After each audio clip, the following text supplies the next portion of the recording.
आइए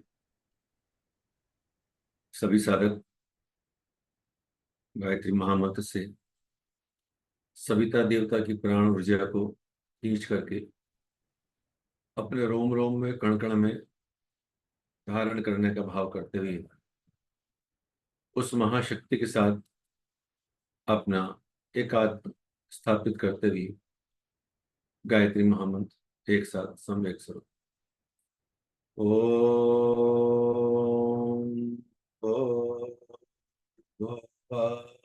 स्वः तत्सवितुर्वरेण्यं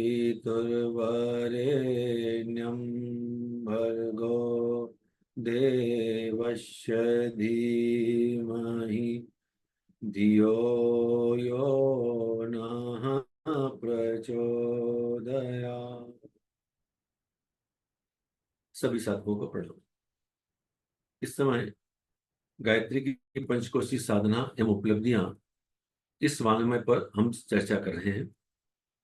हम सब गायत्री साधना से जुड़े हैं और गायत्री की पंचकोश साधनाओं के प्रयोग, कुंडली जागरण के प्रयोग, महाविज्ञान के जितनी भी धाराएं बताई हैं उनके प्रयोग हम नियमित रूप से करने का अभ्यास करते आ रहे हैं।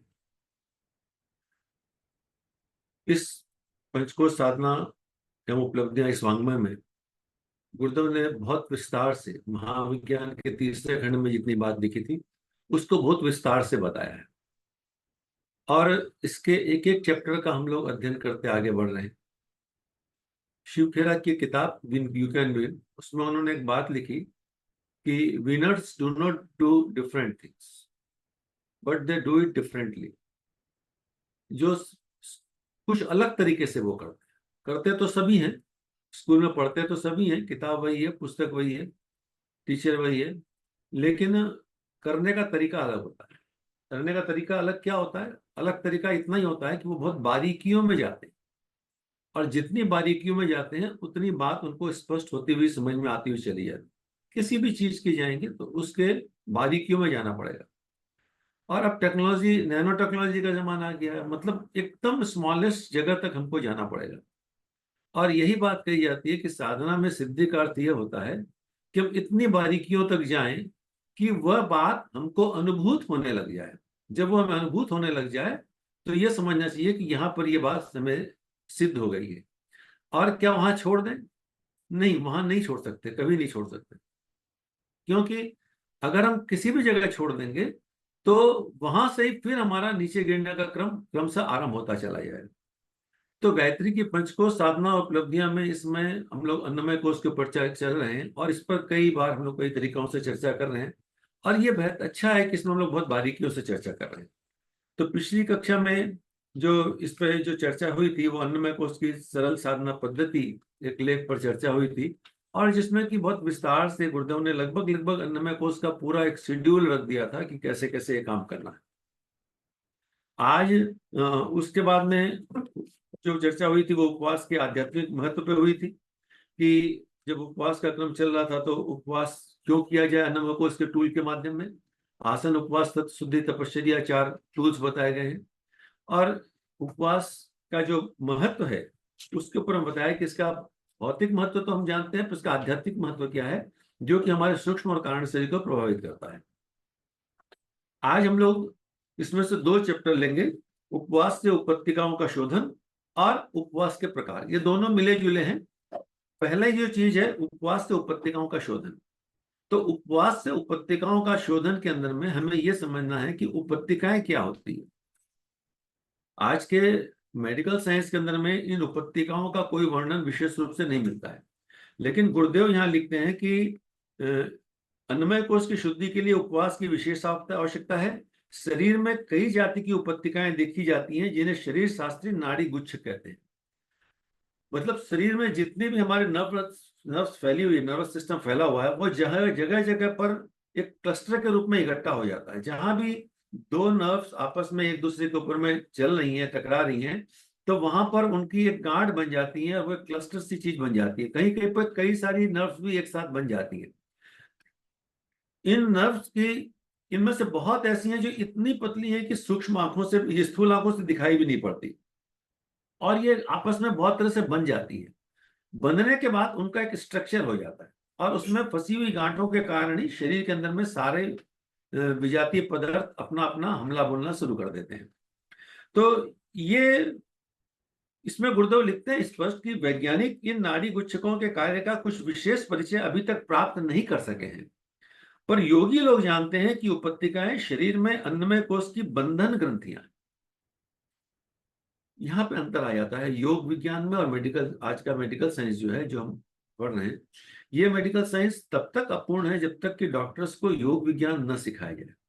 अगर डॉक्टर्स को योग विज्ञान सिखा दिया जाए और आज का मेडिकल साइंस जितना प्रोग्रेस किया उसके लाभ ले लिए जाए, तो ईश्वर उपनिषद में जो बात कही कि विद्याम से अविद्याम से दोनों को साथ लेकर चलने की जो बात आई थी वो आ जाएगी। तो ये अन्नमय कोश की बंधन ग्रंथियां हैं। अन्नमय कोश हमारा जो है, जो कि हम लोग ने उसको जाना कि यह एक फिजिकल बॉडी नहीं है, ये बायोप्लाज्मिक बॉडी है जो कि शरीर के साथ बंधी हुई रहती है। इसको शरीर के साथ बांध के कौन रखता है, कौन शरीर में इसको होल्ड करके रखा है? तो वो होल्ड करने वाला जो है, ये हमारी उपत्तिकाएं ही है, इसीलिए इनको बंधन ग्रंथि कहा गया है। उस अन्नमय कोश को इसके साथ बांध करके रखिए। अब हम कोई भी अपना टेस्टिंग करा लें, बॉडी का एमआईआर करा लें, ईसीजी पीसीजी कुछ भी करा लें, तो उसमें हमको ये नहीं मिलेंगे। अब इनको तो जो योगियों ने अपने अनुभव से लिखा है उसी आधार पर हमको पढ़ करके एज इट इज मान लेना पड़ेगा कि यहाँ ये ऐसा है। इसमें हम कोई किसी तरह का तर्क या प्रमाण उस विषय पे हम नहीं जा सकते। तो इसमें कई तरह की उपत्यकाओं का वर्णन है। कुल मिला के 96 वेराइटीज की उपत्यकाएं मनुष्य के शरीर में होती हैं। उसमें से कुछ उपत्यकाओं का वर्णन गुरुदेव ने यहाँ किया है, लगभग 13-14 प्रकार की। इंदिका, दीपिका, मूचिका, आप्यामिनी, पूषा, चंद्रिका, कपिल, घुसारवी, अमाया, असिता, उद्गीत, युक्त हिंसा, हिंसा, इस प्रकार की कुछ उपत्यकाओं का वर्णन पूज्य गुरुदेव ने किया है। इन उपत्यकाओं के वर्णन को पढ़ने में अभी हम ज्यादा समय नहीं लगाएंगे। अमन भैया ग्रुप में भी डालते चले जा रहे हैं और वांग्मय के अंदर में भी आप उसको पढ़ सकते हैं। इनको पढ़ने से यह होगा कि इनके संबंधित जो रोग हैं जब हमें होंगे तो हमें पता चल जाएगा कि इस प्रकार की उपत्यकाओं का कारण हमारा हो रहा है। उसके बाद में इन उपत्यकाओं के शोधन के लिए हमारे पास में 2 उपाय हैं, उपवास और दूसरा प्राणाकर्षण प्राणायाम। जब हमको ये से प्राण के भी 5 स्वरूप बताए गए, प्राण, अपान, सम्मान, उदान, व्यान, और उनके उपप्राण बताए गए, लेकिन ये उनके कार्यशैली के ऊपर उनके नाम दिए गए। शरीर में उसका कोई अलग अलग स्ट्रक्चर नहीं दिखता है, लेकिन जिस प्रकार का रोग होता है तो प्राणाकर्षण प्राणायाम के माध्यम से ध्यान के साथ उन उपत्यकाओं पर, उन प्राण के ऊपर में हम विशेष कार्य करते हैं और वो हीलिंग हमारे इन उपत्यकाओं को, इनको शुद्ध करती चली जाती है। और दूसरा उपाय उसका होता है वो है उपवास का उपाय। तो इस उपत्यकाओं के संबंध में तो हम इतना ही समझेंगे कि चूंकि जहां जहां भी इनमें कचरे फंसते हैं उनके कारण हमारे शरीर में रोग होता है, और कचरों को साफ करने का सर्वश्रेष्ठ साधन उपाय। अब इसके पिछली कक्षाओं में हम लोगों ने उपवास के ऊपर में समझा, उसके आध्यात्मिक महत्व के लिए, और अब तो मेडिकल साइंस भी इस बात को समझ में लग गया है कि उपवास का कितना महत्व है। तो ये सारी की सारी उपत्यकाएं जो हैं, उपवास से होता क्या है, जब उपवास की स्थिति में रहते हैं तो इसके अंदर में फंसे हुए कचरे बाहर निकलते जाते हैं। आज हमको उपवास के संबंध में मेडिकली ये समझाया जाता है कि जब हम उपवास में होते हैं, हम नॉर्मल जब खाना पीना खाते हैं तो हम जो कुछ खाते हैं उसका बहुत थोड़ा सा हिस्सा हमारा शरीर पचा पाता है, और जो अनपचा हिस्सा है वो हमारे शरीर की विभिन्न कोशिकाओं में जाकर के भर जाता है। इसी को अनसेचुरेटेड फैट भी कहते हैं। इनको ही हम उपत्यकाओं के कचरे के रूप में भी समझ सकते हैं, संगति बैठा सकते हैं उसके साथ में। तो जब उपवास करते हैं, तो जब हम कुछ नहीं खाते हैं, तो हम ये देखते हैं कि उन उपत्यकाओं में, उन कोशिकाओं में फंसे हुए कचरे धीरे धीरे बाहर निकलते हैं। शरीर अपनी भूख के हिसाब से कुछ मांगता है, जब उसको नहीं मिलता है तो अगल बगल से खोज खोज के निकालना शुरू कर देता है, खोज करके निकालना शुरू करता है, और उनको सारे उसमें से जो जरूरी एनर्जी का तत्व उसको ग्रहण करता है और बाकी चीजों को वेस्ट प्रोडक्ट के रूप में शरीर के बाहर निकाल देता है। तो इसके माध्यम से हमारे शरीर का सारा कचरा साफ होता चला जाता है। गुरुदेव आगे इसमें लिखते हैं कि उपरोक्त पंक्तियों में कुछ थोड़ी सी उपत्यकाओं का वर्णन किया गया है। इनकी 96 जातियां जानी जा सकती हैं, संभव है ये इससे भी अधिक होती हैं। 96 तरह की जातियां तो योगियों ने अपने सूक्ष्म ज्ञान के माध्यम से जाना है, पर वो कहते हैं कि इससे भी ज्यादा हो सकती है। और मनुष्य चाहता है कि मैं अपने शरीर को ऐसे बनाऊं, वो उसके लिए कुछ उपाय भी करता है, पर उपाय सफल नहीं होते हैं, क्योंकि ये उपत्यकाएं उसको अंदर में परेशान करती है।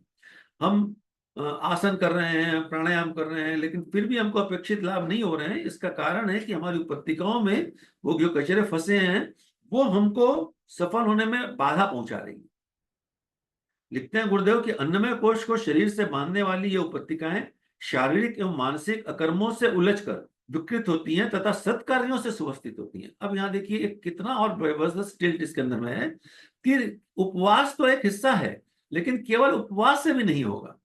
ये कहते हैं कि मानसिक अकर्म, मानसिक रूप से जो बुरा कार्य कर लिया गया है, उससे इनमें कचरे पैदा होते हैं, और सत्कर्मों से ये सुव्यवस्थित होने लगती है। अच्छा काम करने से ही एक ब्रेन के पिट्यूटरी से जो स्राव निकलते हैं, वो आनंद का श्राव देते हैं, और वो उनको सुव्यवस्थित करते चली आती है।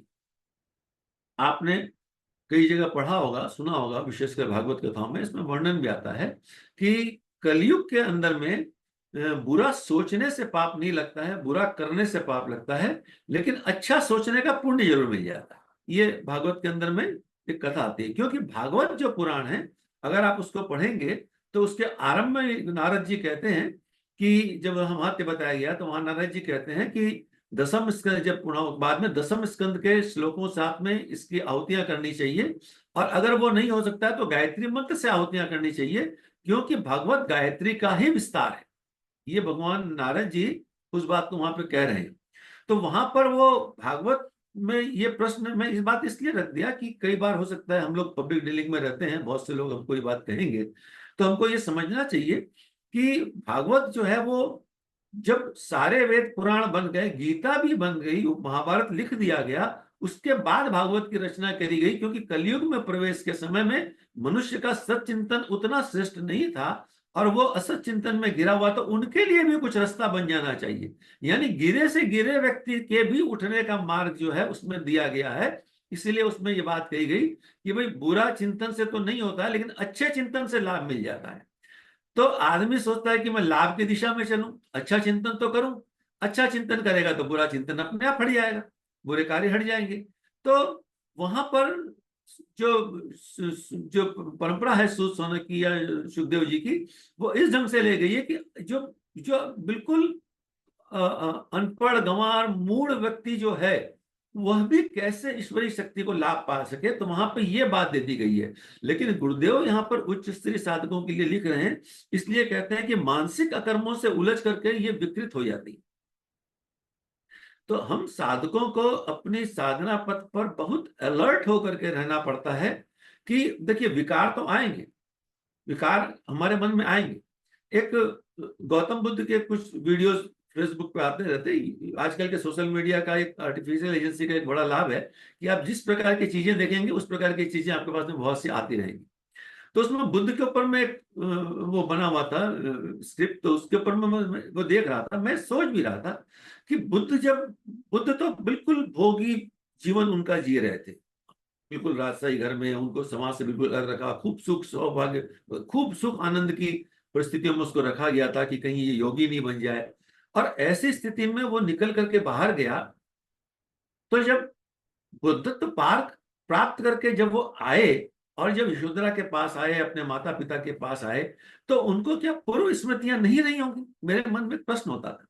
तो संयोग से वो एक सीरियल मिला, तो उसमें मैंने इसमें ये देखा कि उसमें जिसने भी बुद्ध की एक्टिंग की थी, इतनी अच्छा की थी कि जब बुद्ध यशोदा के पास आते हैं, यशोधरा के पास आते हैं, तो बहुत काम एंड क्विट। वो ऐसा नहीं है कि पुराना बिल्कुल भूल चुके होंगे, वो उनके साथ बताए हुए सारे क्षणों को, माँ के दिए हुए अच्छे भोजनों को, सारे सुखों को, उस राजमहल की सारी चीजें भी उन्हें याद नहीं होंगी। लेकिन चूंकि उन्होंने बौद्धत्व को प्राप्त कर लिया, तो ये जान लिया कि उनकी उपयोगिता ज्यादा नहीं है, इसीलिए उनको विवेक पूर्वक हटा दिया।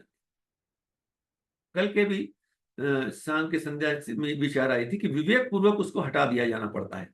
तो ये हमारे समझने के लिए बात है कि हम लोग तो बुद्ध की स्थिति पे नहीं है, हम लोग तो उस यात्रा के पथिक हैं।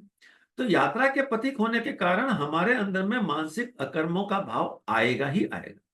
लेकिन मानसिक अकर्म जब आए तो हम अपने विवेक बुद्धि के द्वारा उन पर अंकुश रखें और उनको क्रिया में होने से रोक दें।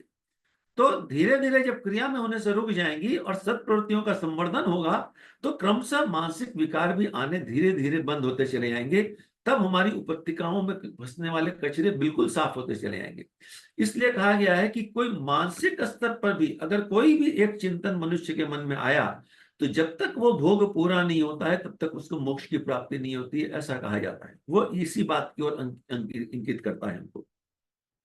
तो ये जो उपपत्तिकाओं का जो विज्ञान है, इसको विज्ञान को समझने से हमें लाभ होता है। तो इसमें लिखते हैं गुरुदेव कि इसके लिए उपवास का उपपत्तिकाओं के संशोधन, परिमार्जन और सुसंतुलन में एक बड़ा संबंध है। योग साधना में उपवास का एक सुविस्तृत विज्ञान है। किस किस समय में कौन सा काम करेंगे ये हम बता, हम आप सब भी उपवास करते रहते हैं। और जब भी हम देखते हैं कि नवरात्रि में या कोई विशेष उपवास करते हैं तो हम ये देखते हैं कि हमारे चित्त की भी स्थिति थोड़ी सी सामान्य होती रहती है। अब मन थोड़ा कम भटकता है, सामान्य दिनों की तुलना में उन दिनों में मन कम भटकता है। ये इसको अनुभव से इसलिए कह सकता हूं कि इस समय मैं चांद्रायण के क्रम में हूं और उपवास हम लोग करते रहे आज तक, लेकिन इतना कठिन नहीं कि बिना नमक का भी थोड़े लंबे समय के लिए उपवास किया, 2 महीने 3 महीने के लिए, उससे बड़ा तो नहीं किया। पर उस समय बिना नमक का था तो बाकी चीज तो खा ही सकते थे, बिना नमक की चीजें खा लेते थे, थोड़ी बहुत जो भी चीजें मिलती थी भूख लगती खा लेते। लेकिन इस बार थोड़ा थोड़ा कठोरता के साथ किया। मैंने अपने भोजन में केवल जौ का आटा रखा और दही रखा उसके साथ में, और उसको उसी क्रम से घटाने बढ़ाने का क्रम रखा। और संध्या समय में थोड़ी सी बॉइल्ड सब्जी ले लेता हूँ और एक आम ले लेता हूँ, क्योंकि भोजन का, क्योंकि हम लोग को बाहरी जिंदगी भी जीनी पड़ती है तो थोड़ा सा एनर्जी स्टेक हमको लेना पड़ता है। पर दिन में सिवाय लिक्विड के कुछ नहीं, लिक्विड में भी नींबू पानी या प्रोगिया का ही सेवन करते हैं। इसमें मुझे ये सब अब समझ में आ रहा है कि मुझे ये अंदर से फील हो रहा है कि कैसे अंदर में पूरी चीजें फ्री फ्लो हो रही है, कहीं कोई चीज का ऑब्स्टेकल नहीं हो रहा है। अच्छा लग रहा है कि ये स्थिति हमेशा बनी रहे तो बहुत अच्छा। लेकिन जैसा कहा कि स्वादेंद्रियां हैं वो अपना काम करती हैं, घर में बाहर में कहीं जाते हैं, कुछ अच्छी चीज बनती है देखते हैं तो उसकी ओर आकर्षण भी होता है। लेकिन उस आकर्षण पर नियंत्रण, इसके जो लाभ मिल रहे हैं वे लाभ उस पर नियंत्रण करते चले जाते हैं कि नहीं यार ये लाभ तो मिल रहा है कि इसको ही करेंगे। तो ये सोचा कि अगर संभव होगा कि तो साल में 2 बार चंद्रायण कर लेंगे तो बड़ा लाभ होता चला जाएगा। तो कहने का मतलब यह है कि जब उपवास करते हैं उसके लाभों को जब अनुभव करते हैं तो बिना उपवास के समय जो नुकसान होते हैं उनको इन लाभों का चिंतन करके उसको हम रोक सकते हैं, उस पर बढ़ सकते हैं। तो अब हम लोग इसमें आगे चलते हैं उपवास के प्रकार पे कि उपवास कितने प्रकार के होते हैं। तो ये उपवास का वैज्ञानिक विवेचन इसके अंदर में कि किस किस प्रकार के उपवास इसके हमारे पास में हम करते हैं, ऋषियों ने किस प्रकार बांटा। अब ये किसी भी कालखंड में हम करें पर ये उनको मोटे मोटे इन 5 भागों में बांटा जा सकता है। पहला क्या है? पाचक, शोधक, शामक, आनक और पावक, ये 5 भाग बताए गए। पाचक उपवास क्या है? पाचक उपवास वो है, पाचक उपवास में गुरुदेव लिखते हैं पाचक उपवास में है जो पेट के अपच, अजीर्ण, कोष्ठबद्धता को पचाते हैं। जो भी अनडाइजेस्टेड फूड हमारे बॉडी में है उसको पचाने का काम, क्योंकि जब उसको रेस्ट मिल जाता है तो बचे हुए खुचरे काम करने लग जाते हैं। जब हमारे पास में कुछ खाली समय होता है तो जितना भी हमारा पेंडिंग वर्क होता है उसको हम सटाने लग जाते हैं बाकी दुनिया के अंदर में। वैसे ही शरीर भी, शरीर का जो पाचन तंत्र है उसको जब रेस्ट देते हैं तो उसका जितना छोड़ा हुआ काम था उसको संभालने लग जाता है। पाचक उपवास कैसे करें? तो गुरुदेव लिखते हैं कि पाचक उपवास में भोजन को तब तक छोड़ देना चाहिए जब तक कि कड़ाके की भूख न लगे। एक बार का, एक दिन का या 2 दिन का आहार छोड़ देने से आमतौर पर कब्ज पक जाता है। पाचक उपवास में सहायता देने के लिए नींबू का रस, जल एवं किसी पाचक औषधि का सेवन किया जा सकता है। उपवास क्रम में यह बड़ी महत्वपूर्ण बात होती है कि पानी खूब पीना चाहिए ताकि कचरे हमारे, क्योंकि पानी नहीं पिएंगे तो कोष्ठबद्धता बढ़ जाएगी। या तो खूब पानी पिए या एनिमा का प्रयोग जो कर सकते हैं वो एनिमा का प्रयोग करें अगर आवश्यकता पड़े तो इसको करें। और अगर आवश्यकता पड़े तो हर्ते की, लघु हर्ते की का भी प्रयोग कर सकते हैं। लघु हरड़ का प्रयोग करने से जितना भी हमारा कब्ज फंसा हुआ है वो निकलता चला जाता है। पर उसको सावधानी के साथ करना चाहिए कि कहीं बहुत ज्यादा भी ना हो जाए इसके माध्यम से। तो पाचक उपवास का ये लाभ है कि, और ये पाचक उपवास तो हमको हफ्ता में एक दिन सहज रूप से कर लेना चाहिए। कोई भी एक दिन हम अपने लिए निर्धारित कर लें कि इस दिन हम लोग करेंगे। भाई संडे को कहा गया है, लेकिन संडे को हम सब जिस प्रकार का जीवन जीते हैं, 10 जगह जाना आना पड़ता है, लोग आते हैं इधर उधर करते हैं। पहले मैं संडे का उपवास करता था, मेरे लिए सबसे बड़ी समस्या आई कि जब मैं कार्यक्रमों में जाता था तो आयोजक एक अलग व्यवस्था है हमारे लिए, तो मुझे बड़ा ऑड लगता था कि यार मेरे लिए अलग व्यवस्था है, क्यों करते जा रहे हो। तो फिर उस दिन से बाद मैंने संडे का उपवास छोड़ दिया कि वहां संडे का उपवास नहीं करेंगे, बाकी कोई दिन उपवास कर लेंगे। और ये जरूरी नहीं कि पर्टिकुलर डे ही करें, आपका जब मन हो जाए कि नहीं बहुत दिन हो गए, चलो यार थोड़ा सा आज बॉडी टॉक्सिक जो डिटॉक्स कर लेते हैं, तो अपने घर में ही उपवास कर लें। जिस दिन बाहर न जाना हो तो ज्यादा बढ़िया, जिस दिन घर में हो, फिजिकल लेबर कम करना हो, और बेहतर हो कि उस दिन केवल नींबू पानी पर, दूध का प्रयोग भी उस दिन न करें क्योंकि दूध उसमें वो करता है। तो एक दिन के लिए केवल नींबू पानी पर रहें, आवश्यकता के हिसाब से उसमें शहद लेना हो तो शहद ले लें। तो इस प्रकार पाचक उपवास के माध्यम से हम अपने शरीर को शुद्ध करते चले जा सकते हैं। दूसरा है शोधक उपवास। शोधक उपवास के संबंध में गुरुदेव लिखते हैं कि शोधक वो हैं जो रोगों को भूखा मार डालने के लिए किए जाते हैं, इन्हें लंघन भी करते हैं। पहले कहा जाता था बीमारी हो गई तो भूखे रहो, भूखे रहोगे तो बीमारी मर जाएगी, मर जाएगी तो खत्म हो जाएंगी। लेकिन अब हम जब एलोपैथिक मेडिसिन का यूज कर रहे हैं तो इसके अंदर में तो हमको कुछ खाना जरूरी हो जाता है, नहीं तो उसके साइड इफेक्ट आने लग जाते हैं। तो शोधक उपवास के संबंध में कहते हैं शोधक उपवासों के साथ विश्राम आवश्यक है। यह लगातार तब तक चलते हैं जब तक रोगी खतरनाक स्थिति को पार न कर ले। उठाकर ठंडा किया हुआ पानी ही ऐसे उपवासों में एकमात्र अवलंबन होता है। केवल उपवास। मेरे एक भाई हैं, बड़े भाई रिश्ते में लगते हैं, तो उनका एक क्रम है, उनको कोई भी रोग हो जाता है तो कोई दवाई नहीं लेते हैं, कोई आयुर्वेदिक एलोपैथिक कुछ नहीं लेते हैं, सीधा उपवास पे चले जाते हैं। खाली पानी पीते रहते हैं, बोलते हैं बस अपने आप उसे सावर हो जाता है। वो मेरे से लगभग 10 साल बड़े हैं और वो अभी तक उसी चिकित्सा पे उनका काम चल रहा है, चले आते हैं उसके ऊपर। पर इस पर जो योग साधना में कहा गया है कि पूर्ण विश्वास के साथ काम करना, संशय के साथ काम नहीं करना चाहिए इसके ऊपर में, और अपनी बाकी चीजों को भी देखना चाहिए। जैसे विज्ञान के स्टूडेंट जानते हैं कि विज्ञान के हर नियमों में एक लिखा रहता है कि अदर कंडीशंस रिमेन सेम।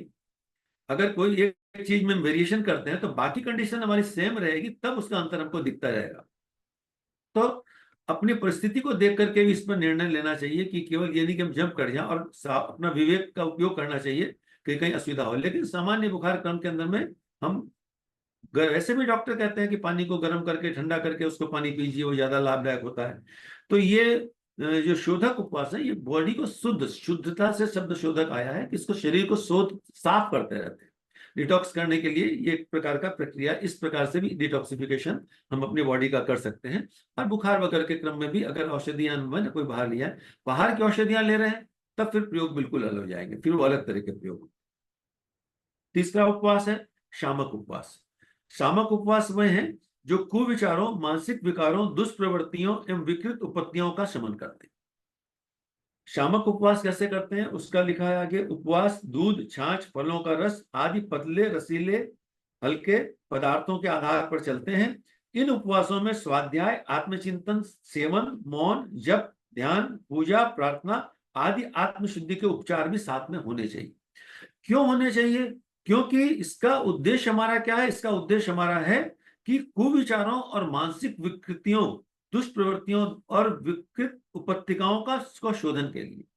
उपत्तिकाओं के संबंध में हमने इसके यहाँ पढ़ लिया कि मानसिक अकर्मों से भी उपत्तिकाओं में कचरे आते हैं। तो मानसिक अकर्म तभी होंगे जबकि हम सकारात्मक चिंतन में अपना जीवन लगाते हैं।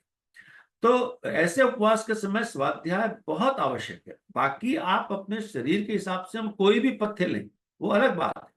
हम रसाहार लें, फलाहार लें, जलाहार लें, नींबू पे रहें, जैसे रहें, वो अपने शारीरिक स्थिति के हिसाब से। लेकिन मानसिक स्थिति के लिए तो ये कॉमन फैक्टर है सबके लिए कि हम उसमें आत्मचिंतन, स्वाध्याय, मौन, इनका विशेष रूप से प्रयोग करें। जब ध्यान, पूजा, प्रार्थना, सत्संग के माध्यम से, भजन के माध्यम से आदमी की आंतरिक शुद्धि होती है, उसके साथ में करते रहे। और यौगिक क्रियाओं में इसके साथ में हम शिथिलीकरण और खेचरी मुद्रा का प्रयोग कर सकते हैं। चंद्रायण साधना के पुस्तक में गुरुदेव ने लिखा है कि ये क्रियाएं चंद्रायण साधना के साथ में व्यक्ति को करनी चाहिए, शिथिलीकरण और खेचरी मुद्रा। क्योंकि इस समय जीभ इतनी सॉफ्ट हो जाती है, क्योंकि हम कोई नमक वमक नहीं खा रहे हैं, कोई मिर्च मसाला नहीं लेते हैं ऐसे इस समय में, तो जीभ भी हमारी बहुत सॉफ्ट हो जाती है। तो जीभ सॉफ्ट हो जाती है तो उस काम को करने में एक सुविधा होती है, आनंद आराम मिलता है। तो ये बहुत महत्वपूर्ण चीज इसके अंदर में। और मौन का एक विज्ञान और है। मौन को हम मोटे तौर पे चुप रहना मौन समझते हैं, मुंह से बंद रहना मौन कहते हैं। जब शांतिकुंज में 5 दिवसीय शिविर, जब मौन साधना शिविर चलते थे, अंतर ऊर्जा जागरण सत्र, अब तो वो शांतिकुंज में नहीं है, वो वहां पर दूसरी जगहों पर चलते हैं, वहां पर हमारे वहां पर। तो उसमें उसमें करने का मुझे अवसर मिला, मैं गया वहां पर। तो उस कमरे में, एक कमरे में बंद थे, कुछ पुस्तकें थी, दर्पण था साधनाओं के लिए। तो 2 दिन, पहला 2 दिन तो मेरे को उस कमरे में हंसी हंसी आ रही थी। मतलब मुझको मुंह से मौन था, लेकिन दिमाग चिंतन सब चल रहा था उसके अंदर में। लेकिन दिमाग ये कह रहा था कि ये मौन का तो दूसरा हिस्से में जाना चाहिए, आंतरिक मौन में जाना चाहिए। लेकिन तीसरे दिन से परिस्थितियां बदलनी शुरू हुई। और जब अंदर में प्रवेश करते गए, जानने गए, तो बहुत रोना आया। सबसे पहले तो खूब रोना आया, खूब रोना। क्यों आया पता नहीं, मैं आज तक उसका कारण नहीं समझ सका कि क्यों आया, खूब रोना आया। और उसके बाद में जब स्थिर हुई, तो तब लगा कि अब वो मौन के कुछ कुछ क्षण उसमें अनुभूत हुई। उसके बाद में उसको करने का दूसरा अवसर नहीं मिला, लेकिन वो अनुभूतियां साथ में रही कि मौन का मतलब होता है कि जब हम अपने अंदर में प्रवेश कर जाए, अपने विचारों से भी मौन हो जाए। विचार भी शब्द से जुड़े, उनसे भी जब मौन होने लग जाते हैं, तब वो मौन होता है। लेकिन उसका प्रयास, उसका आरंभ इस स्थूल मौन से होना पड़ता है कि हम 1 घंटे के लिए, 2 घंटे के लिए, 3 घंटे के लिए, हमारे बगल में जैनी परिवार रहते हैं तो अक्सर रहते हैं, भाई हमने आधी घंटा का मौन रखा, अभी आधी घंटा वो कुछ नहीं बोलेंगे, हमने 1 घंटे का मौन रख लिया, हमने 15 मिनट का मौन रख लिया।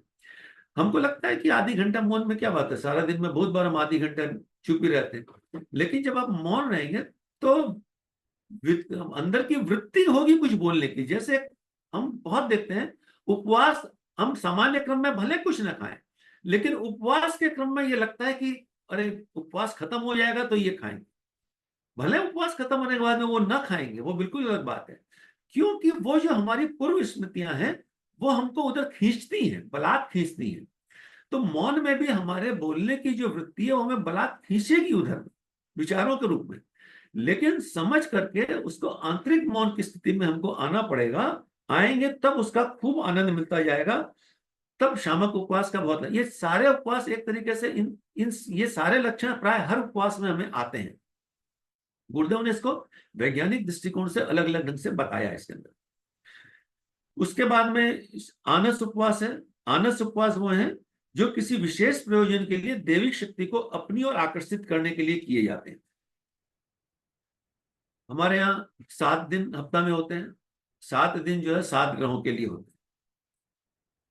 7 ग्रहों के लिए, सातों ग्रहों का अपना अपना विशेष महत्व है। कर्मकांड भास्कर में हम लोग जब यज्ञ कराते हैं, तो देव आह्वान का जो मंत्रों के अंदर में, हर देवता के बगल में ब्रैकेट में एक उसका गुण लिखा हुआ है। तो देवता मतलब सब्जेक्ट होता है, देवता मतलब उसका गुण क्या है, उस गुण महत्वपूर्ण है ना। देवता का नाम तो नाउन है, लेकिन असली काम उसका सब्जेक्ट है, जो ब्रैकेट के बगल में लिखा हुआ है। तो उसी बात को यहाँ पर और विस्तार में लिखा है कि अलग अलग देवताओं के गुण गुरुदेव ने इस पुस्तक में लिखे हैं।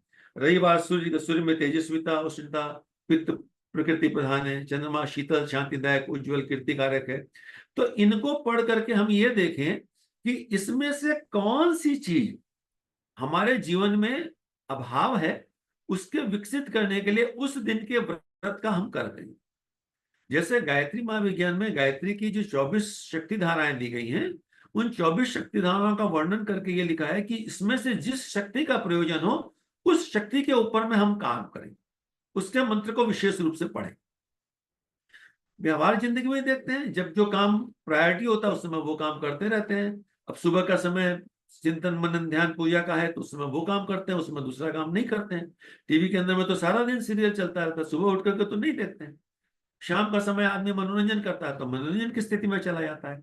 तो जैसी हमें आवश्यकता हो, इसको हम पढ़ें और उसके आधार पर निर्धारण करें, न कि इसके आधार पर कि हमको ज्योतिष ने कहा है कि इस दिन ये करने से ही होता है।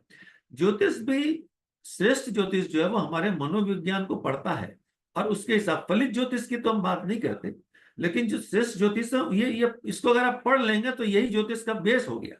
अगर किसी को विद्या, बुद्धि, धन, सूक्ष्म ज्ञान, ये सब चीज चाहिए तो गुरुवार का व्रत करें। गुरु उसका अधिष्ठाता है, गुरु उसका अधिष्ठाता करेगा तो वे चीजें बढ़ती चली जाएंगी।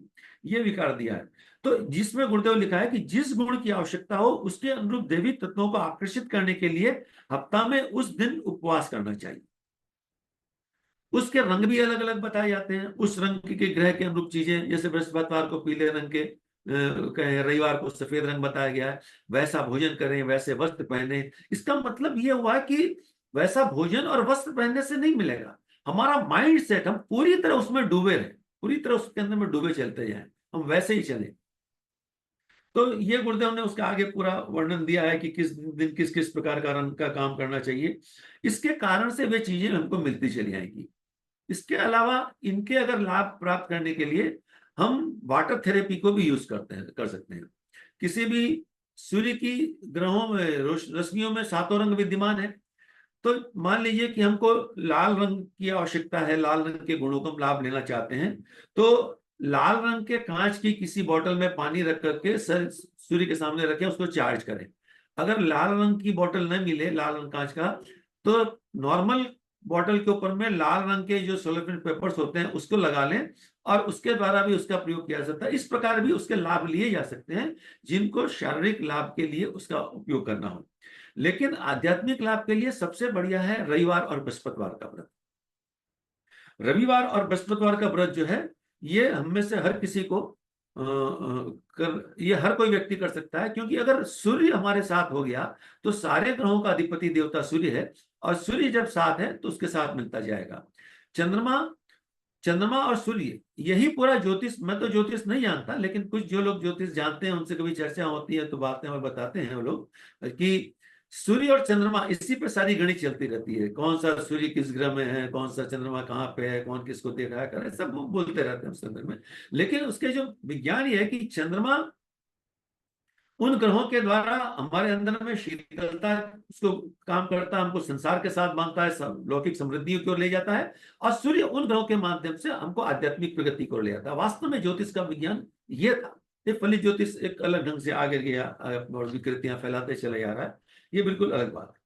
तो उसके बाद में जो उपवास है, ये हो गया हमारा आनस उपवास। इसके बाद हमारा हो गया पावक पावक उपवास या पाचक उपवास। इसको कहते हैं कि वे जो पावक उपवास वे हैं जो पापों के प्रायश्चित के लिए होते हैं। आत्मिक और पापों का प्रायश्चित, हम सबसे जीवन में जाने अनजाने बहुत तरह के पाप होते भी रहते हैं। कई बार हमें पता है कि काम गलत है, फिर भी हम उसको कर लेते हैं अपने मानसिक विकारों के कारण, बाहरी परिस्थितियों के कारण, अपने अज्ञान के कारण, किसी भी कारण से रहा उसके कारण हम कर लेते हैं। तो जब हो जाता है तो उनको कुछ ग्लानि सी होती है कि गलत हो गया, तो उसमें लिखते हैं कि प्रायश्चित रूप किए जाते हैं। ऐसे उपवास केवल जल लेकर के करना चाहिए, इसमें कोई दूसरी चीज अलाउड ही नहीं है, केवल जल उपवास करना चाहिए। अपने प्रभु, अपनी भूल के लिए प्रभु से सच्चे हृदय से क्षमा प्रार्थना चाह करते हुए भविष्य में वैसी भूल न करने का प्रण करना चाहिए। चंद्रायण और कच्छ चंद्रायण व्रत भी इन्हीं उपवासों के अंदर में आते हैं। महात्मा गांधी इसका बहुत प्रयोग करते थे कि जब उनके आश्रम में किसी से गलती हो जाती थी तो वो उस दिन जल उपवास कर लेते थे, जलाहार पे रहते थे, एक दिन का जलाहार। वो उस दिन एक दिन जलाहार पर रहते थे तो सामने वाले व्यक्ति को बड़ी ग्लानि होती थी और वो करता था। अब यहाँ केवल ग्लानि की बात नहीं है। अगर हम सूक्ष्म के विज्ञान को समझते हैं तो ये निश्चित मानिए कि वह हमारी सारी शक्ति उस व्यक्ति के जो उसका जो अंदर का सूक्ष्म शरीर है उसके अंदर में वो शोधन करता चला जाता है। और ये हमने अपने जीवन में करके देखा है कि मेरे बहुत क्लोज रिलेटिव थे और हैं, और कुछ उनके अंदर कुछ दोस्त थे, और उसके लिए मैंने कोई कुछ घटना घट गई और मैंने उस समय ये पढ़ा तो मैं प्रायोगिक तौर पे किया कि मैं इनके लिए आज जल उपवास करूँ। घर में लोग किसी को नहीं पता क्या हो गया, आज जल उपवास करूँ, क्यों करूंगा पता नहीं, करूंगा। तो उस दिन मैं पूरा दिन जल पे रहा, और फिर घर वाले रहते पता तो चल जाती बात क्या हुई। लेकिन मैं ये देखा कि उसके बाद हमारे उन रिश्तेदार के अंदर में वो चीज बिल्कुल समाप्त हो। इसका मतलब ये विज्ञान तो सही। तो हम अपना के लिए तो कम से कम करें, खुद के लिए। खुद से जब भी गलती हो जाए किसी भी कारण से, कोई भी सामान्य जीवन हम जीते हैं, हमसे भूल त्रुटियां हो ही सकती हैं। जब भूल त्रुटियां हो जाए तो उस पर हम अपना प्रायश्चित खुद ही कर लें। इस जन्म के कर्म इसी जगह में भूल करके खत्म कर दें, ताकि वो अगले जन्म तक कैरी फॉरवर्ड नहीं होता चले जाए। अब इसमें कुछ महत्वपूर्ण बातें आई हैं कि गुरुदेव कहते हैं कि उपवास के समय किन बातों का ध्यान रखना चाहिए। तो उपवास के दिन जल बार बार पीना चाहिए, बिना प्यास के भी पानी पीना चाहिए। उपवास के दिन अधिक शारीरिक श्रम न करना चाहिए। उपवास के दिन यदि निराहार न रहा जाए तो अल्प मात्रा में रसीले पदार्थ, फल, दूध आदि लेना चाहिए। मिठाई, हलवा आदि गरिष्ठ पदार्थ पेट भर खा लेने से उपवास का प्रयोजन सिद्ध नहीं होता। और हम लोग ये करते, आज आज दिवाली है, जन्माष्टमी है, पर्व त्योहारों पर या किसी और समय, पर्व त्योहारों में जो उपवास करते हैं खूब आनंद के साथ करिए। जिस दिन वो खाना हो खूब बना करके आनंद से खाइए, क्या तकलीफ की बात है, वो भी सात्विक भोजन है, खाने में कोई तकलीफ नहीं है। लेकिन उपवास के लिए अगर करना हो तब उनका प्रयोग ना करना चाहिए, उसके माध्यम से करें। दूसरी सावधानी, बड़ी महत्वपूर्ण सावधानी है उपवास को तोड़ते समय। उपवास तोड़ने के बाद हल्का शीघ्र पचने वाला आहार स्वल्प मात्रा में लेना चाहिए। पूज्य गुरुदेव ने अमृतासन की व्यवस्था रखी थी। हम अक्सर देखते हैं हमारे शक्तिपीठों के अंदर में 9 दिन आदमी जो है बहुत कड़े नवरात्रि व्रत भी करता है। और उस दिन जो है, उस दिन प्रसाद के रूप में बहुत बढ़िया भोजन मिलता है, पूड़ी सब्जी चावल, और हलवाई आता है बढ़िया दी हुई सब्जी। तो मुझे लगता है कि ये तो हम नियमों का उल्लंघन कर रहे हैं सारी चीजों।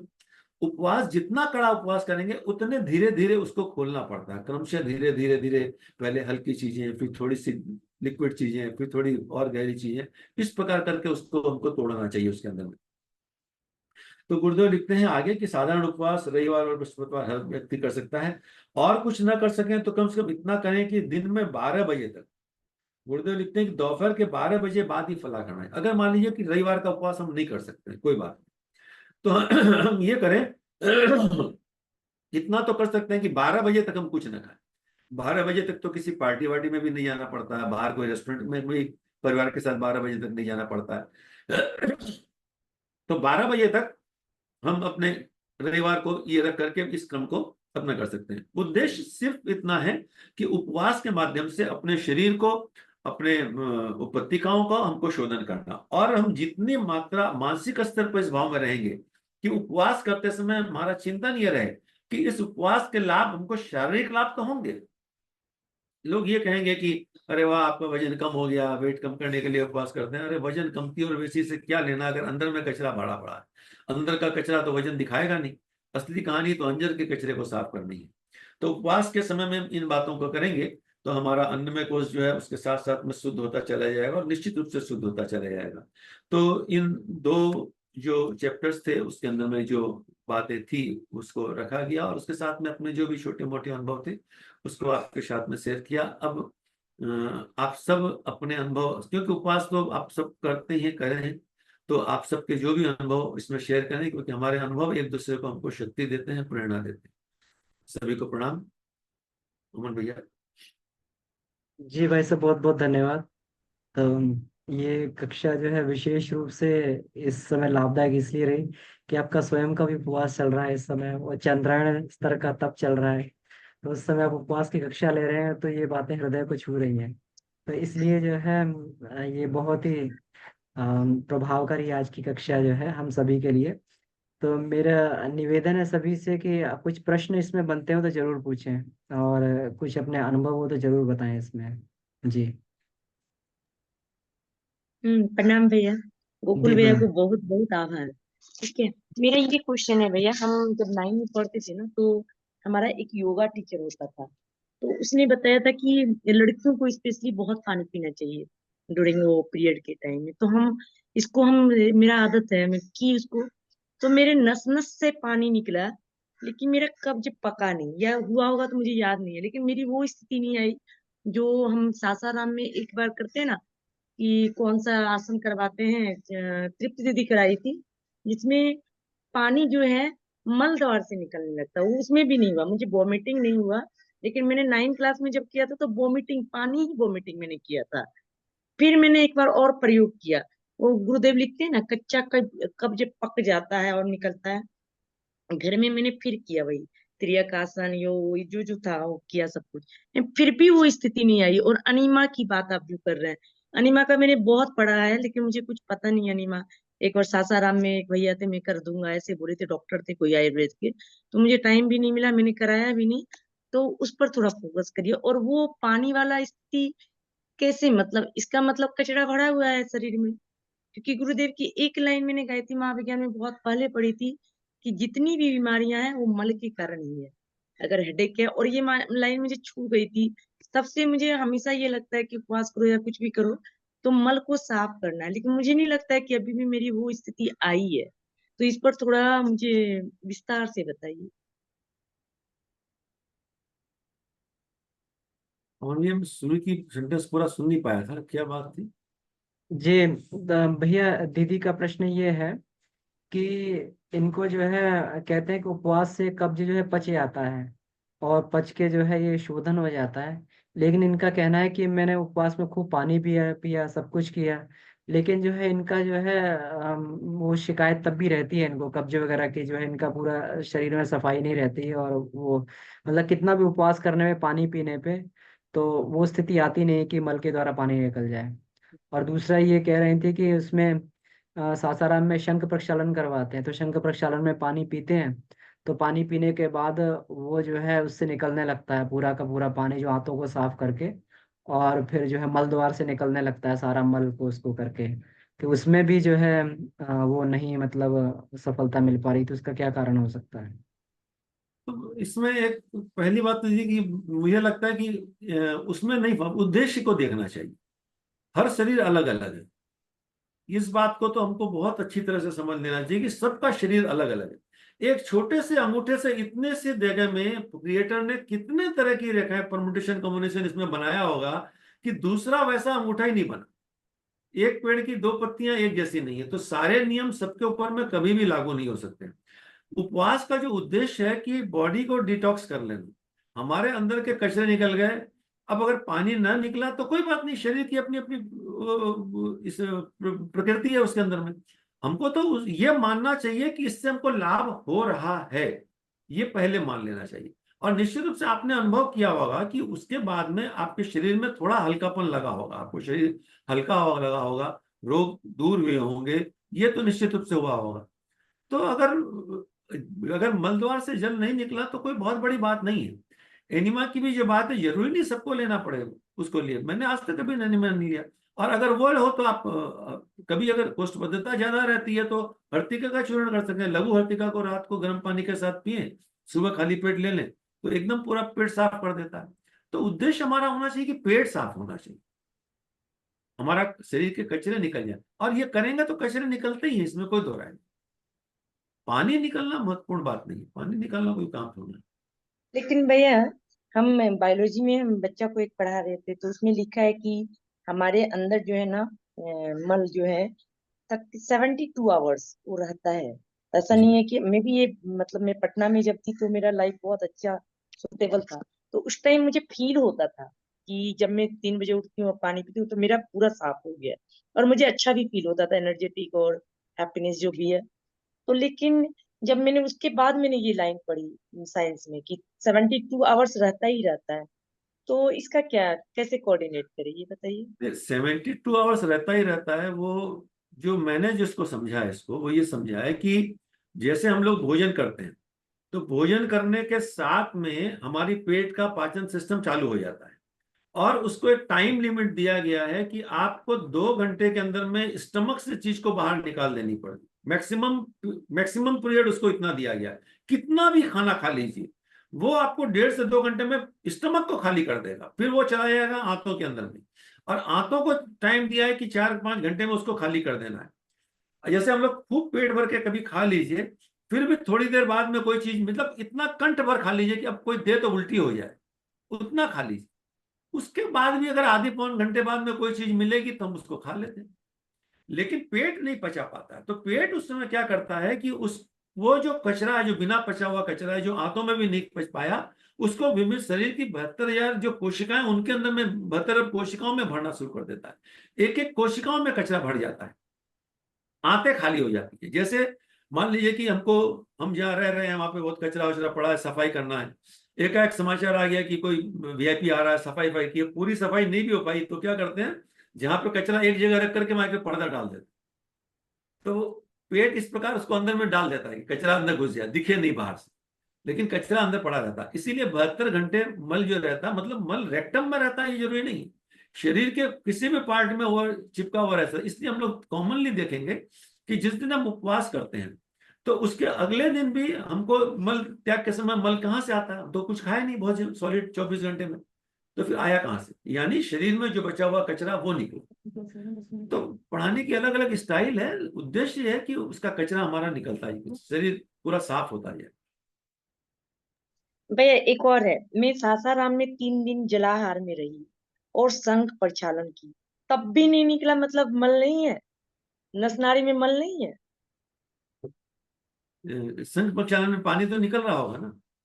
हाँ बाहर से निकल रहा था, वोमिटिंग तो नहीं हुआ, जहां से वोमिटिंग निकलना की जरूरत कुछ, चाहिए। देखिए अगर ऊपरी स्टमक के ऊपर तक का हिस्सा अपर डाइजेस्टिव सिस्टम, उसके नीचे का लोअर डाइजेस्टिव सिस्टम, वोमिटिंग तभी तक होगी जब तक कि खाना हमारे इसमें रहेगा। कईयों की टेंडेंसी होती है वोमिटिंग नहीं होती, कईयों की टेंडेंसी ऐसी होती है कि कुछ भी पानी पी लें, थोड़ा सा भी खांसेंगे तो वोमिटिंग हो जाती है। तो शरीर का अपना अपना स्तर होता है। नॉर्मल कोर्स में जो भी अपच बिना पचा हुआ भोजन है वो अगर स्टमक में है, पेट में है, तो वो मुंह से बाहर निकलेगा, और अगर वो पेट से आगे बढ़ गया है, आंतों में चला गया है, तो मल द्वार से बाहर निकलेगा। पेट से ओके। आगे बढ़ा हुआ भोजन कभी भी उल्टी होकर के नहीं निकल सकता, सिस्टम भी बिगड़ जाएगा, पूरा टूट जाएगा। ठीक है, बहुत बहुत धन्यवाद भैया।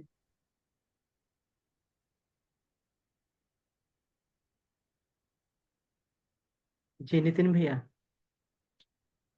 जी जी जी भैया, प्रणाम सभी को प्रणाम। अब अभी जैसे कि दीदी ने प्रश्न पूछा तो उसका उत्तर जैसे गोकुल भैया ने दिया, तो वो तो हमें ध्यान रखना ही है। तो मैं इसमें कुछ एक दो पॉइंट और ऐड करना चाह रहा था। इसमें यह है कि जैसे एक तो शरीर सबका अलग अलग है, तो हमें जो है अगर हमें ऐसा लग रहा है कि उपवास से जो है जो पर्टिकुलर तरह का हमने उपवास किया और उससे जो है हमें उतना शुद्धिकरण नहीं हुआ, तो हमें उपवास का जो स्वरूप हमें जो बदलना चाहिए, तो उसका किसी दूसरे तरह का उपवास है वो चुनना चाहिए। जैसे कि उसमें जो है फिर गव्य गल्प किया जा सकता है। गव्य गल्प से भी जो है अगर हम कुछ समय तक अगर हम रहें, 3 दिन रहें उस पर, 2-3 दिन रहें, तो उससे भी हम देखेंगे कि एक अलग तरह की शुद्धिकरण का हमें एहसास होगा हमें उसका। तो और दूसरा ये कि जो है जैसे किसी किसी को कॉन्स्टिपेशन जो है बहुत अधिक रहता है, जैसे मेरे को भी बहुत अधिक रहता था। तो मैं भी जब शंख प्रक्षालन पहली बार किया, तो वो स्थिति नहीं बनी कि जो है मल के रास्ते पानी आने लगे। तो वह स्थिति जो है दूसरी तीसरी बार जब जाके किया, तो वो स्थिति बनी कि हाँ अब जो है थोड़ा सा उतना सफाई हो गया कि पहली बार में अगर साफ नहीं भी हुआ तो परंतु फिर भी जो कुछ हद तक तो वो साफ होगा ही होगा वो। तो हमें जो उसमें ज्यादा वो परेशान नहीं होना, और उसमें जो है हमें जो उसका जो स्वरूप है हमें उस पर थोड़ा ध्यान देना है कि स्वरूप के साथ साथ मानसिकता भी आवश्यक है, कि हमारा मानसिक भाव भी होना चाहिए कि सफाई तो हो ही रही है। तो मानसिक भाव होगा तो फिर प्राण भी उस दिशा में कार्य करेंगे और सफाई और अच्छे से होगी हमारी। और इसमें जैसे कि एक अनुभव और मिला था, जैसे अभी एक भूपेंद्र भैया ने अपना एक अनुभव बताया था कि उन्होंने जो है 13 दिन का जो है जल उपवास किया। तो 13 दिन का जो जल उपवास जो किया, तो 13 दिन के अंदर जो है उन 9 दिन तक वो जो है उनको जो है मल त्याग रेगुलर होता रहा। इसका मतलब यह है कि मल तो भीतर था ही, तो मल भीतर था तो जो है 9 दिन तक जो है मल का जो आना थोड़ा, और अंतिम दिन तो ऐसा हुआ कि जो काला मल आया एकदम।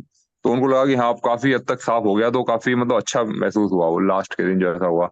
तो जो है हर एक का शरीर अलग अलग होता है, तो हमें जो है अपने शरीर की आवश्यकता के अनुसार हमें देखना चाहिए कि वात पित्त कफ की क्या स्थिति है हमारे शरीर के भीतर, और उसके अनुरूप जो है हम जो है किस तरह का जो उपवास है और किस मौसम में फिर क्या थोड़ा खान पान रखे हम। तो इन सब चीजों को हम देखते हुए जो है किसी एक्सपर्ट के साथ में उनसे पूछ के करेंगे, तो जो है हमें लगता है कि अधिक लाभ मिलेगा इसमें। जी धन्यवाद जी। जी भैया, ये बिल्कुल सही बात है कि ये सब चीज एक्सपर्ट की निगरानी में करनी चाहिए। ये जितने उपवास बताए गए ये सामान्य उपवास जो कि हम अपने घर में आराम से कर सकते हैं और इसके आध्यात्मिक लाभ ले सकते हैं। और वो जो उपवास है योग क्रियाओं के, वो एक्सपर्ट की निगरानी में ही करनी चाहिए, इसमें कोई दो राय नहीं।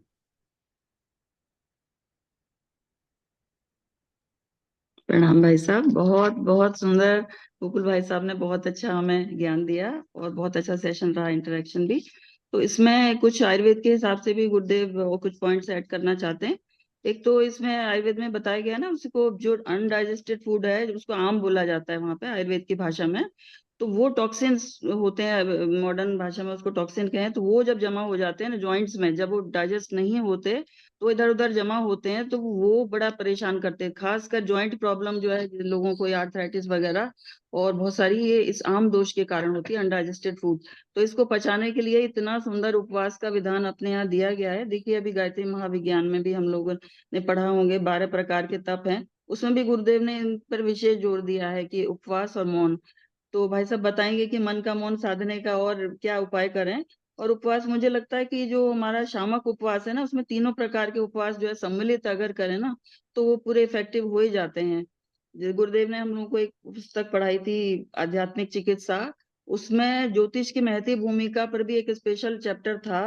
तो उनकी कृपा से थोड़ा सा ज्योतिष का भी ज्ञान लेने का ऐसे सुअवसर मिला। गुरुदेव ने कहा चलो इस पर मेडिकल एस्ट्रोलॉजी के हिसाब से पढ़ो। तो ये पता चला कि ये जो बहुत सारी चीजें हैं ना, एक दूसरे से रिलेटेड हैं, आयुर्वेद भी और ये ग्रह भी हमारे और एस्ट्रोलॉजी भी, ये सारे। इसीलिए गुरुदेव ने कहा, और उसमें बताया गया है कि गुरु ग्रह जो है जिस पर भारी, मतलब सारे ग्रह आपके खराब हैं, अगर गुरु ग्रह को आपने अच्छा कर लिया तो बस सब हो गया।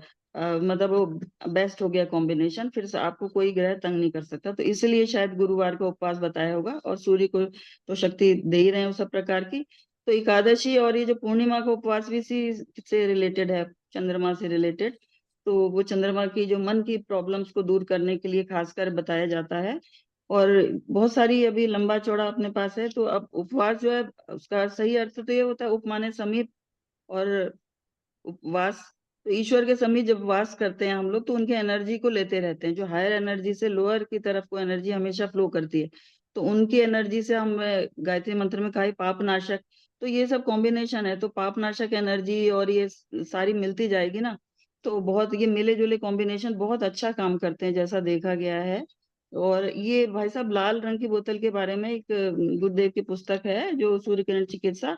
तो और बहुत सारे लोग जो प्रैक्टिस करते हैं वो ये बताते हैं कि लाल रंग का जो पानी है उसको आप ना पिए, क्योंकि बहुत गर्म होता है। आपने गलती से भी पी लिया तो वो खून की उल्टी तक हो सकती है, ज्यादा पी लिया तो। क्योंकि इसका ये नहीं सोचें कि ये पानी है जी क्या फर्क पड़ेगा, ये बड़ी पावरफुल होते हैं सूर्य किरण चिकित्सा, और हम लोगों ने कोशिश करके भी देखी है। लाल रंग की बोतल में तेल बहुत इफेक्टिव होता है। तो अगर जोड़ों में दर्द है तो लाल रंग की बोतल में तेल भर के, सरसों का या ये तिल का जो भी रख दीजिए, आप कोई औषधि वाला तेल भी रख सकते हैं धूप में। तो ये बहुत ज्यादा इफेक्टिव होता है, मसल्स को स्ट्रेंथ देता है, पूरे शरीर में शक्ति देता है, जॉइंट प्रॉब्लम वालों के लिए बहुत अच्छा होता है। लेकिन पानी ऑरेंज का रंग का पिए, गुरुदेव ने भी लिखा है और बहुत सारे लोग भी बताते हैं। या फिर लाल में आप पीना है तो फिर आपको बिल्कुल डोज कैलकुलेट करनी पड़ेगी, क्योंकि हरा पानी जो वो डिटॉक्स करता है। तो हरा पानी, हरी बोतल का पानी भी संग में पी सकते हैं। वो तो ज्यादा भी पी लेंगे क्या होगा, ठंडा होता है, थोड़ा जुकाम हो जाएगा। पीले रंग का फिर हमारे इस पर मणिपुर चक्र पर काम करता है, और पीले गुरु ग्रह के लिए भी बहुत अच्छा है।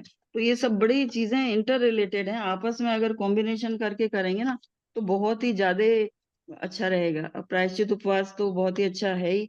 तो आध्यात्मिक चिकित्सा नाम की पुस्तक में ये कुछ चीजें हम लोग कंबाइन कर लेंगे तो बहुत अच्छे इसके रिजल्ट्स आते हैं। और जैसे अब भाई साहब ने बताया सचिंतन, सदचिंतन तो बहुत ही अच्छी बात है, क्योंकि विचार ही कर्म का बीज है। तो जैसे विचार होंगे फिर वैसे आप कर्म करने लगेंगे, जैसे कर्म करेंगे फिर वैसे ही आपका भाग्य बनने लगेगा।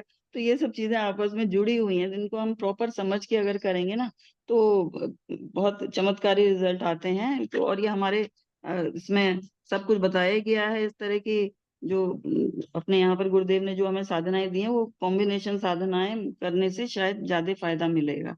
जी। और ये बताया गुरुदेव ने कि जो कब्ज है, गोमूत्र, अभी भैया ने बताया ना कि गव्यकल्प, ये बड़ा इफेक्टिव है। तो गोमूत्र के संग में जो हरड़ मिलती है, गोमूत्र में शोधित हरड़, ये जो है आंतों के जो टॉक्सिन है, और ये चिपका हुआ मल, हम लोग सोचते हैं ना, वो डिपेंड करता है किस तरह का भोजन किया आपने। एक वीडियो देखा था, कई कई महीनों का पुराना जो है भोजन वो आंतों में चिपक जाता है, क्योंकि फाइबर वगैरह बहुत कम खा रहे हैं, तो वो चिपक के वहां पर हार्ड हो जाता है। तो ये गोमूत्र वाली हरड़ और कुछ ऐसी और औषधियां हैं आयुर्वेद में जो उसको उखाड़ के फेंकती हैं। गोमूत्र में ये शक्ति, इस तरह की क्वालिटी है कि वो पुराने मल को एक तरह से डिसॉल्व करके बाहर निकालती है। इसलिए गव्य कल्प का या इस तरह की जो चिकित्सा का बहुत अच्छा महत्व है। और वैसे रेगुलर में भी आप किसी आयुर्वेदिक उनसे कंसल्ट करके इनको ले सकते हैं। तो ये बाहर निकालती रहती है। और फाइबर वाला फूड खाएंगे, वो depend on the quality of the food, किस तरह का भोजन आप कर रहे हैं। तब तो बाहर निकला, आपने मैदा चीनी वाले जलेबियां खा रहे हैं, तो वो तो बाहर निकलना ही उसका मुश्किल है। फाइबर हम यूज कर नहीं रहे हैं, तो वो वैसे भी रहेगा। आप भोजन करके 4 दिन देख लीजिए कौन से भोजन से आपका अगले दिन पेट साफ रहता है, सबको पता चल जाता है। तो उसी को हम लोग ज्यादा अपनाएं। और वात पित्त कफ और ये मतलब सारी चीजें अपने शरीर की प्रकृति को समझ के उसके हिसाब से भोजन सब कुछ लेंगे, तो एक बहुत ही अच्छे रिजल्ट्स आएंगे जी। प्रणाम सर, धन्यवाद। धन्यवाद। ये बहुत अच्छा आपने उसमें उसमें सब्जियों को मिलाया और वास्तव में सही है। और मैं ये मानता हूँ कि हमको कोई भी चीज हो, हम किसी भी पुस्तक को भी पढ़ें तो उस पुस्तक में हमारा माइंड जिस फ्रिक्वेंसी पर है, जिस हमारी सोच जिस स्तर पर है, उससे थोड़ा सा ऊपर ही उस पुस्तक का हिस्सा हम समझ सकते हैं। और उसके ऊपर वाला हिस्सा कई बार हमको लगता है, हम कहते हैं हमारे ऊपर से चला गया, समझ में नहीं आ रहा। इसका मतलब ये हो गया कि हम जहां पर हैं वहां से थोड़ा सा और आगे बढ़ सकते हैं। जब वहां बढ़ेंगे तो उसके आगे की बात समझ में आ जाएगी, वहां बढ़ेंगे तो उसके आगे की बात समझ में आ जाएगी। और गुरुदेव को तो 600 करोड़ लोगों के लिए काम करना था, तो उन्होंने जो लिखा वो एकदम कॉमन फैक्टर्स को लेकर के लिखा कि इतना तो हर कोई व्यक्ति कर सकता है, हर कोई व्यक्ति इस पे अपना अपना रास्ता निकाल सकता है। इतनी वैरायटी इसलिए लिख देते हैं कि इसमें से अपने अपने पसंद का हम कुछ निकाल लें। अपने पसंद का, अपने पसंद मतलब हमारे शरीर को जो सूट कर रहा हो। तो जैसा भी आपने कहा ना कि हम कुछ भी खा के देखते हैं तो उसके दूसरे दिन हमको पता चलता है कि इसका क्या इफेक्ट हमारे बॉडी पे पड़ रहा है। तो उसकी सेल्फ स्टडी हम करते रहेंगे तो हमको खुद को अपना रास्ता मिलता चला जाएगा, उसके साथ में उसके करते रहेंगे।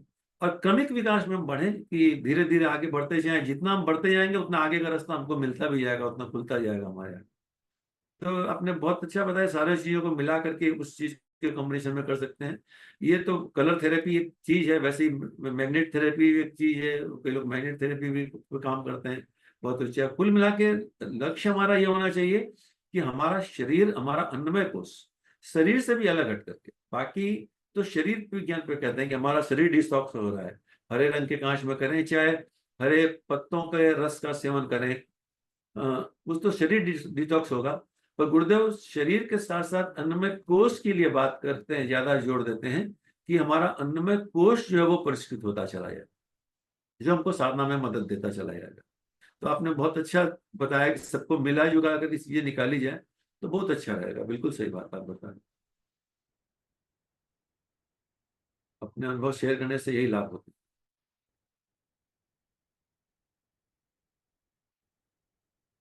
जी भाई साहब, बहुत बहुत धन्यवाद। बहुत ही महत्वपूर्ण और ये बहुत ही जो है अनुभव बढ़ाने वाली कक्षा थी। हम सभी लोग जिस साधना पथ पे चल रहे हैं तो हम लोग किसी न किसी रूप में उपवास करते ही रहते हैं। तो ये बहुत ही, और इसमें जो आदरणीय डॉक्टर कमलेश जोशी जी हैं, तो इनका बहुत लंबा अनुभव है। एक तो ये पुराने मेडिकल उसमें जो है एमबीबीएस है पूरा, है। इन्होंने जो है 70-80 के दशक में एमबीबीएस किया। उसके बाद में इनकी विशेषता है कि गुरुदेव के सानिध्य में रहे और फिर आयुर्वेद की भी स्टडी की और एस्ट्रोलॉजी को भी स्टडी की, तो इनके पास कंप्लीट ज्ञान है। तो और अपना अनुभव भी है बहुत सारा। तो इसलिए इनसे भी हम लोग लाभान्वित होते रहे और होते भी रहते हैं। इनकी क्लास भी हुई थी पिछली बार। तो ये है, तो ऐसे ऐसे लोग अपने साथ में जुड़े हुए हैं, ये गुरुदेव की महती कृपा है। आप जैसे लोग, डॉक्टर साहब जैसे लोग और बहुत सारे लोग जो हैं जिनसे हम लोग को प्रतिदिन सीखने को मिलता है। तो इस कक्षा के लिए बहुत बहुत आभार भैया। तो हम लोग जो है जरूर कुछ ना कुछ हमारी धारणाएं मजबूत हुई होंगी उपवास के बारे में।